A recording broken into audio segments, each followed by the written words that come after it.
네, 반갑습니다. 여러분의 화학을 책임지는 강사 김문희입니다. 이번 시간은 통합과학에 처음으로 등장하게 되었던 기호와 단위에 대해서 설명을 좀 해보도록 하겠습니다. 기호는 영어로 symbol이라고 표현을 합니다. symbol이라고 표현을 하고요. 여러분이 알고 있는 단어일 텐데 영어 표현 그대로는 상징 이렇게 표현을 하죠. symbol은 속도 이렇게 두 글자로 쓰는 것보다는 V 한 글자로 쓰는 게 훨씬 더 간편하기 때문에 이 속도라는 걸 V 한 글자로 표현을 해주는 걸 symbol이라고 합니다. 단위는 이 두 개가 좀 다른데요. 단위는 unit이라고 합니다. 가령 10 그러면 아무것도 정보가 없지만 10m다 그러면 10m 이동 거리이구나 라는 정보가 있고 10초다 그러면 시간이구나 하는 정보가 있죠. 이런 식으로 숫자 뒤에 붙어가지고 의미를 부여해 주는 것들을 단위라고 합니다.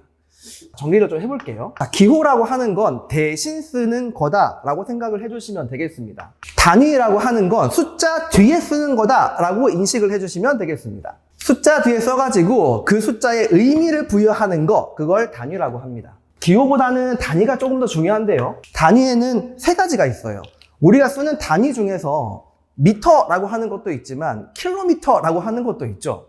시간도 초라고 하는 것도 있지만 분, 시간이라고 하는 것도 있죠. 근데 미터를 기준으로 삼고 킬로미터를 이렇게 파생적으로 나가야지 모든 걸 기준으로 사용하면 되게 각자들이 헷갈리게 되거든요. 그래서 가장 기준이 되는 단위라고 하는 게 존재합니다.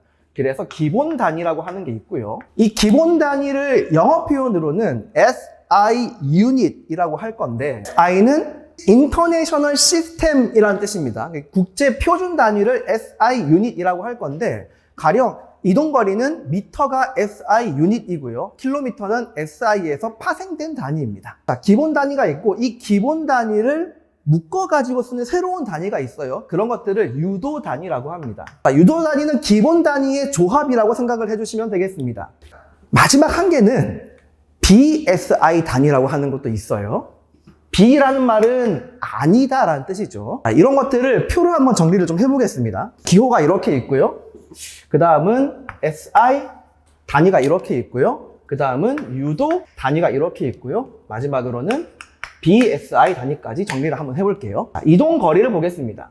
거리라고 할게요. 보통 물리학에서의 이동 거리는 S라고 표현을 하죠. 그리고 이동 거리에 대한 SI 기본 단위는 미터입니다. 자, 이렇게만 쓰면 헷갈릴 수 있으니까 앞에 임의의 숫자를 이렇게 표현을 해보면 좀 쉽죠.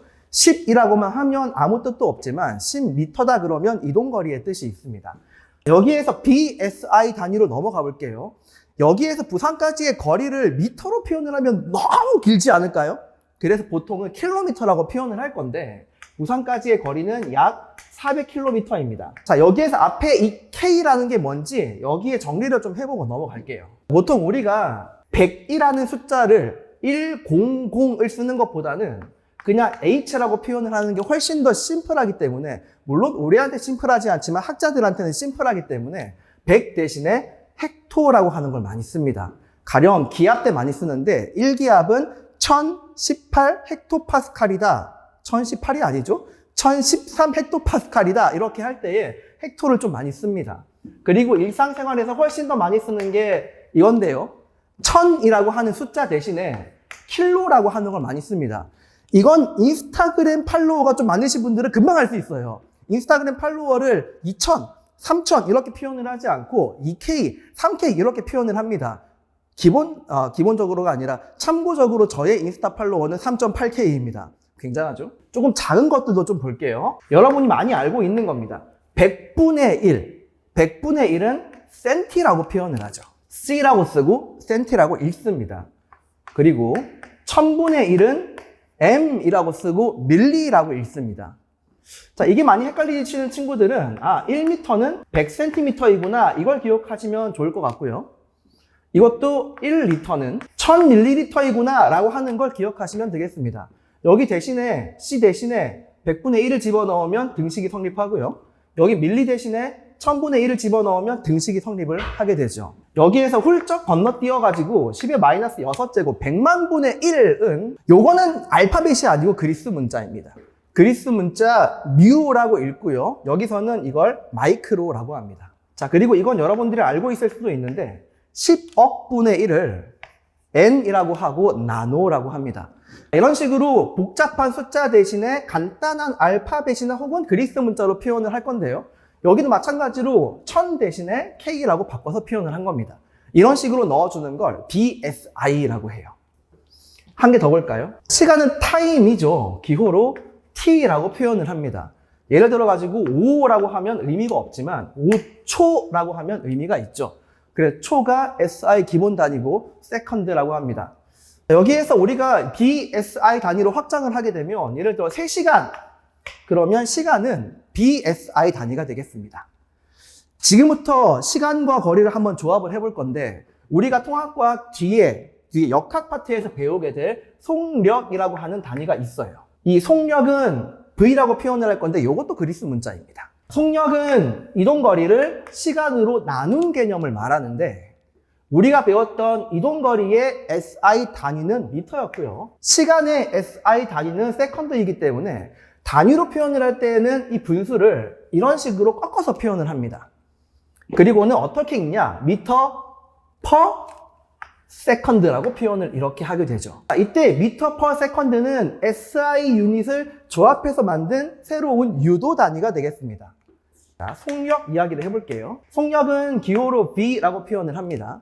그리고 SI 단위가 단독으로 존재하지도 않고 유도 단위로 미터 퍼 세컨드를 씁니다. 이것보다 훨씬 더 많이 쓰는 BSI 단위가 바로 킬로미터 퍼 아워가 되겠습니다. 예를 들어 자동차의 속력이 90km per hour이다 라고 이야기를 할 때 이런 식으로 표현을 하게 되죠. 한 가지만 더 볼게요. 질량은 영어로 mass라고 표현을 하기 때문에 기호로 m이라고 표현을 합니다. 발음에 주의하셔야 돼요. m이라고 표현을 합니다. 붙여서 읽으시면은 좀 친구랑 싸울 수가 있죠. 여기에서 질량의 기본 단위가 g이 아니고요. 질량은 기본 단위 자체가 킬로그램이에요. 질량은 기본 단위가 킬로그램이에요. 기본 단위가.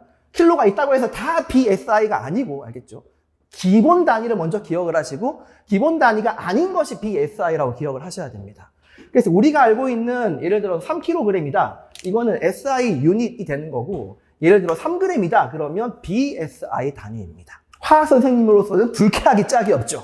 화학은 이걸 훨씬 더 많이 쓰거든요. 여기에서 유도 단위를 하나를 더 볼 건데, 우리 힘이라고 하는 개념이 있어요. 우리 힘이라고 하는 개념은 force이기 때문에 F라고 표현을 하고 나중에 우리가 뉴턴 법칙을 배우게 되면 힘은 질량 곱하기 가속도다라고 하는 걸 배울 건데 그러기 위해서는 가속도가 필요하니까 가속도를 먼저 해볼게요.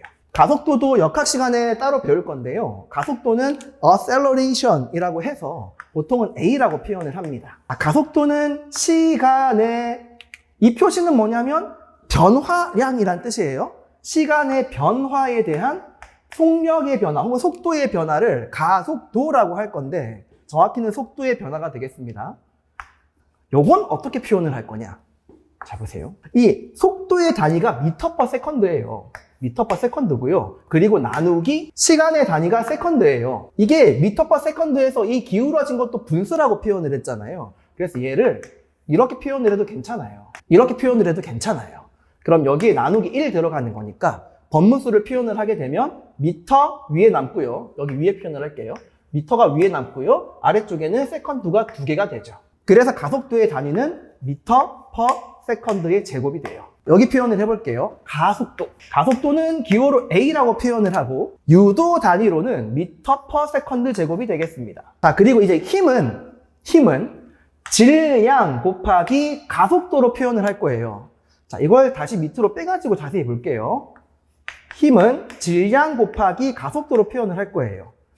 질량은 킬로그램이에요. 곱하기 가속도는 미터 퍼 세컨드 제곱이에요. 그래서 힘에 대한 단위는 유도 단위는 킬로그램 곱하기 미터 퍼 세컨드 제곱인데 너무 복잡하잖아요. 그래서 이걸 하나의 알파벳으로 줄여서 뉴턴이라고 하기로 했습니다. 여기 마지막으로 힘 자주 볼 것들이거든요. 힘은 F라고 표현을 하고 이 친구의 유도 단위 자체가 킬로그램 곱하기 미터 퍼 세컨드 제곱으로 복잡하다. 하지만 얘를 이렇게 N으로 줄여가지고 뉴턴이라고 씁니다. 이 정도 잘 기억해 두시면 통합과학 잘 공부할 수 있을 것 같습니다. 본 수업 시간에 만나요. 다음에 뵐게요.